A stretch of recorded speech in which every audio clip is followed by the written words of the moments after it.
Fala pessoal, mais uma semana de muitos dados econômicos que eu vou mostrar para vocês aqui. A gente saiu de uma outra semana que teve muita informação, em especial a super quarta, que eu já disse, das decisões de juros nos Estados Unidos e aqui no Brasil. Teve dados também na sexta-feira, que eu vou discorrer a partir de agora.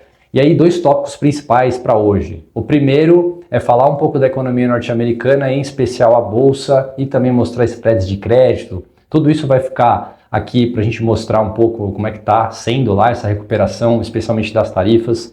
E agora, né, com a nova notícia de que teve uma equalização entre China e Estados Unidos. E a segunda parte falar de Brasil, saiu o dado de inflação e principalmente a ata do Copom, que eu vou discorrer aqui os principais tópicos que foram mencionados. Guilherme Régio, economista do canal, e começando com o primeiro tópico, falando de economia norte-americana. E aí, para isso, eu vou mostrar alguns gráficos aqui para a gente ir discorrendo juntos. O primeiro que eu estou mostrando para vocês é a recuperação do S&P 500. O S&P nada mais é do que as principais empresas da Bolsa norte-americana, e a gente teve a recuperação desde o dia 7 de abril, onde atingiu o vale ali, tá, do índice, até agora, né, 22%. Não chegou ainda nos patamares anteriores que a gente tinha lá em fevereiro, antes do impacto das tarifas, mas essa recuperação levou a cabo justamente na notícia que teve a equalização das taxas, das tarifas, né? Saímos daquelas tarifas proibitivas de mais de 100%, com agora um período onde vai ter tarifas reduzidas ali para vários tipos de produtos, né? Então aí a gente já teve essa recuperação, então quem aproveitou, aproveitou.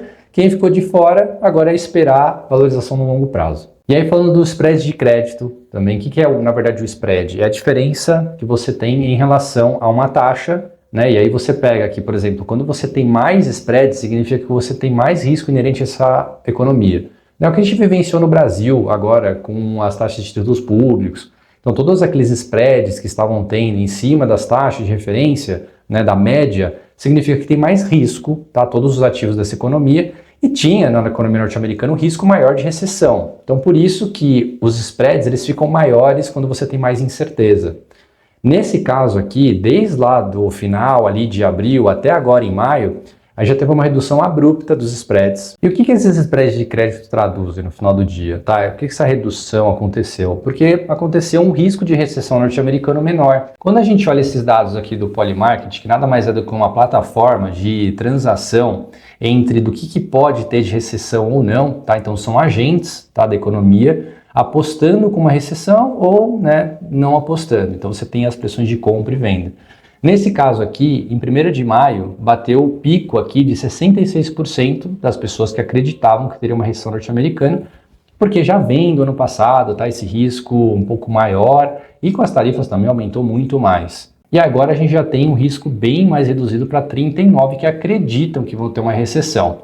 Então toda a economia está se reajustando para patamares mais saudáveis. Tá? Então toda aquela dinâmica que a gente via no começo do ano, de ter uma recessão, talvez está se arrefecendo e talvez não tenha mais. Mas ainda também tem alguns efeitos que são mistos, né? E um outro efeito que a gente também consegue mencionar aqui é a relação de preço e lucro do S&P, que ainda está maior que a média dos últimos 10 anos. Vocês podem ver que no gráfico aqui ele reduziu bastante, né? Saiu e está em 21,4 agora, você viu que, né, já tem uma perninha ali retomando, tá? Esses índices para patamares maiores.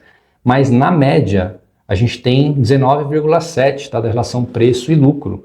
Então ainda estão muito fortes a relação de preço e lucro dessas empresas. E, né, provavelmente agora a gente vai ter patamares até maiores, dado que o S&P, né, que é o índice, também está subindo e acaba que o preço acaba pressionando muito os lucros que provavelmente vão ficar aí mais estáveis agora com toda essa questão do tarifaço. E para frente, o que a gente pode esperar de política monetária norte-americana em relação às taxas de juros?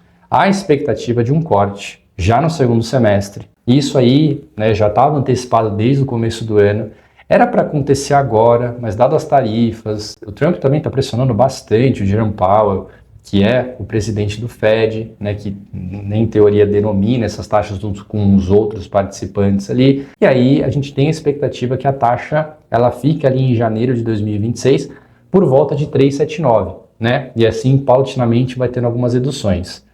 No mínimo se espera 2 cortes, tá? Que pode resultar aqui em 3,79. São expectativas de mercado, obviamente que não tem nada batido na pedra.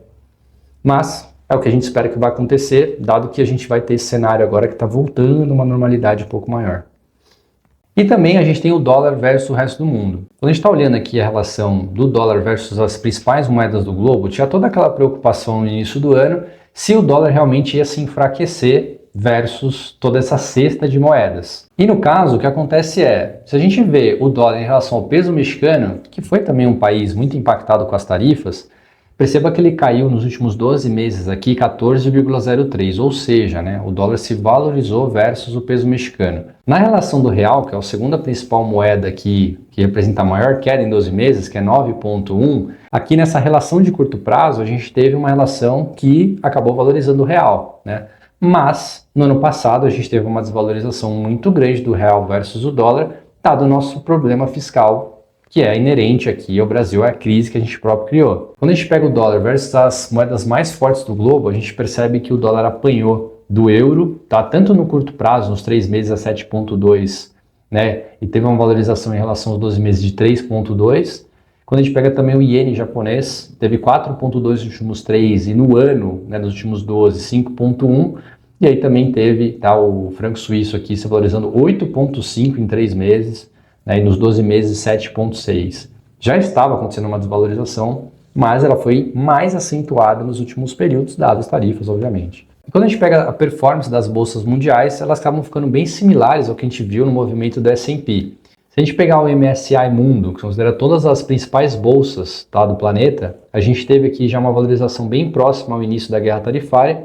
Quando a gente pega mercados emergentes também, que é o MSCI Mercados Emergentes, quando a gente pega também o Latam, a América Latina, também tem uma valorização até acima do início da guerra tarifária. E também, se a gente pegar a Ásia aqui, excluindo o Japão, obviamente que é uma economia de primeiro mundo, a gente tem também os patamares similares ao que a gente vê aqui na América Latina, voltando aos mesmos patamares anteriores à guerra tarifária. Então está acontecendo um movimento global também de valorização dos ativos e parece que o pior ficou para trás. E agora, passando para o nosso segundo tópico, falando de Brasil, a gente teve os dados de inflação na semana passada, onde em abril se valorizou 0,4%, em especial 0,43% no incremento dessa taxa de inflação. A gente resta agora com um limiar ali de 5,53% em 12 meses. Lembrando que o patamar do Banco Central estipulado de meta inflacionária são 3%. E o que veio mais forte nesse último mês? Mostrando esse gráfico aqui para vocês, a gente tem os patamares de incremento quebrado por segmentos. Então a gente tem o índice acumulado dos últimos 12 meses, que está restando em 5,53, como vocês podem ver na ponta aqui do gráfico, à direita. E o que impactou dentro desse mês foi alimentos e também a parte de saúde. Foi duas variáveis aqui que mais incrementaram. No gráfico eu estou mostrando alimentos com um azul mais claro, vocês podem ver que a barra está bem esticada, ela já estava esticada, mas esticou mais ainda. E a gente tem os gastos de saúde na ponta do gráfico também, lá nesse tom aqui mais bege, mostrando para vocês também que foi incrementos aqui em relação aos últimos períodos, em especial saúde incrementou bastante, que é o reajuste que muitas pessoas estão vivenciando agora, dos planos de saúde, que está repassando um valor bem expressivo. E falando em inflação, não tem como falar de inflação sem falar de taxa de juros. Se a gente pegar a ata do Copom, que saiu na última quarta-feira agora, a gente vê que tem uma preocupação muito grande do Banco Central em relação à inflação. E ele fala aspectos mistos, Ele citou isso 3 vezes na ata, em especial quando a gente fala de inflação. O maior controle que tem que ter por parte do Banco Central é perseguir a meta de inflação que ele estipulou. Então é 3%, ele tem que seguir essa meta. Como é que é feita essa conta do Banco Central para estipular a taxa de juros? Ele pega a inflação futura. Então ele vai ver daqui a 2 anos como é que está a divergência em relação à meta dessa inflação futura. Se ela estiver acima da meta estipulada, eles têm que aumentar essa relação da taxa de juros para convergir no longo prazo essa inflação para dentro do centro da meta. Se ela estiver abaixo, aí a política monetária ela pode ser um pouco mais frouxa. Eles podem fazer com uma política de, por exemplo, redução de taxa de juros para que aí estimule a economia. O que ele está tentando fazer agora? É basicamente desestimular a economia para que essa inflação ela volte para esse patamar um pouco mais saudável. Na ata do Copom, daí eu vou ler para vocês aqui literalmente o que eles falaram em relação a isso. Eles disseram que tem movimentos mistos em relação à inflação. e em especial taxa de câmbio, né? Então a gente teve uma valorização do real, que reforça, né, índices de inflação mais baixo. Eles citaram também as tarifas como um motor para gerar inflação mais baixa aqui no Brasil. Então, dado esse cenário, eles não vão fazer tantos incrementos em relação à taxa de juros quanto era previsto lá atrás. Tem economistas que já falam que a taxa pode se encerrar em 14,75 e ficar por isso mesmo até o final do ano. E outros economistas já estipulam que vai subir mais 0,25. Por quê? Quando a gente olha essa taxa futura, o Banco Central até colocou esse dado aqui, ela está acima da meta. A taxa lá de 2 anos, eles colocaram que está por volta de 3,6. O que isso significa? Significa que a gente precisaria aumentar mais a taxa de juros para que essa inflação ficasse reduzida para patamares de 3%.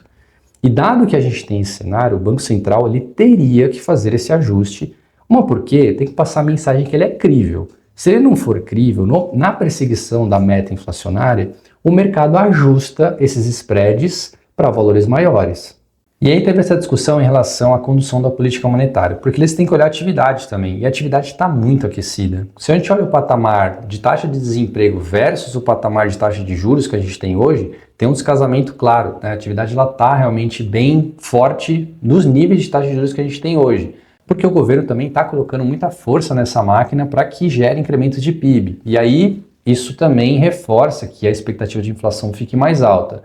Essa guerra de braço, ele também colocou aqui uma variável que é muito importante, que já vinha, né, sendo mencionada nas últimas atas, que foi a questão do fiscal. Então eles acabaram atacando isso de novo. Olha, o principal problema do Brasil é o fiscal, né?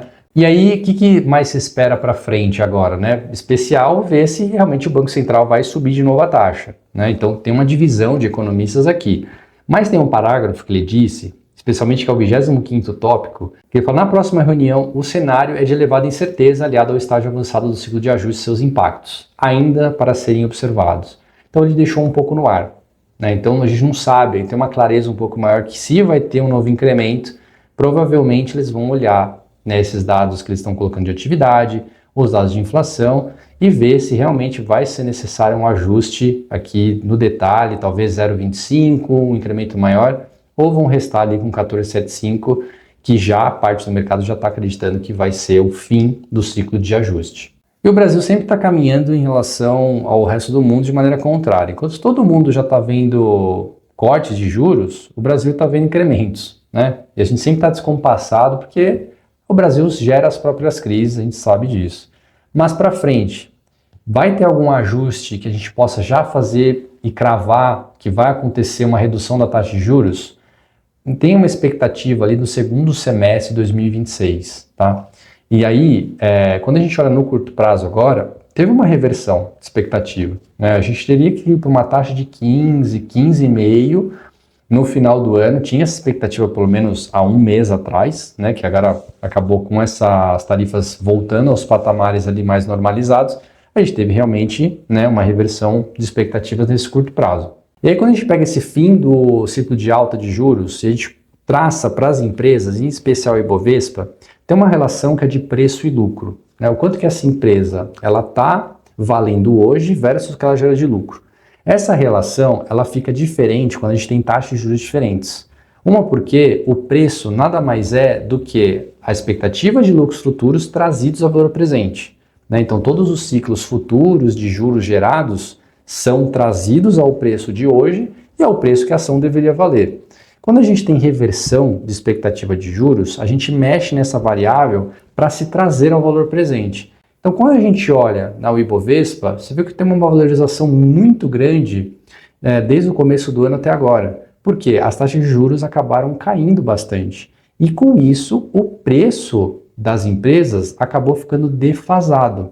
Quando a gente olha o retorno acumulado dos últimos 30 dias do Ibovespa, a gente vê que tem realmente um incremento bem substancial. E por fim, quando a gente olha essa relação de preço e lucro, ela continua ainda muito pressionada, né? Por mais que esteja crescendo nesse curto prazo, a média dos últimos 10 anos fica por volta de 12,8, considerando todas as ações da Bolsa Brasileira.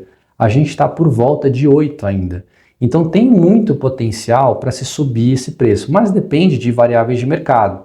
Nem sempre, né, a gente vai ter uma relação né, voltada para a média. Né? Enquanto a gente teve na pandemia, né, uma explosão dessa relação de preço e lucro, agora a gente está vendo, né, uma relação aqui, pelo menos nos últimos 5 anos, muito estável, por volta de 8 ali. Talvez esse seja, né, a relação nova que a gente tenha para o futuro. Mas depende muito também de expectativas da nossa economia, em especial. O problema fiscal sempre está inerente a todos os ativos que a gente fala na economia e a Bolsa Brasileira não fica fora deles. E vamos para o sobe e desce da semana. Quem sobe na semana? Bolsas mundo afora. Com essa relação de preço e lucro ficando um pouco mais atraente, dado que a gente teve uma normalização das tarifas, todas as bolsas acabaram se valorizando. E o desce da semana deixa para o fiscal brasileiro. Se não resolver essa variável, que é muito importante, todos os ativos brasileiros vão continuar muito pressionados, seja juros, seja bolsa, seja qualquer coisa aqui nos nossos ativos, na nossa economia, vão continuar ainda, né, o Brasil criando sua própria crise. Isso vai se acentuar mais com a normalização das tarifas mundo afora. Então, essa variável tem que ser olhada mais no detalhe. E a gente não tem essa clareza que o governo brasileiro está olhando realmente no detalhe para isso e dando a devida atenção. E aqui termina mais um giro econômico dessa semana. Muitos dados saíram na semana passada, no começo dessa semana. Trouxe para vocês resumido aqui um pouco do que a gente viu, né, o que a gente espera um pouco para frente, um pouco da visão também. E espero vocês na semana que vem.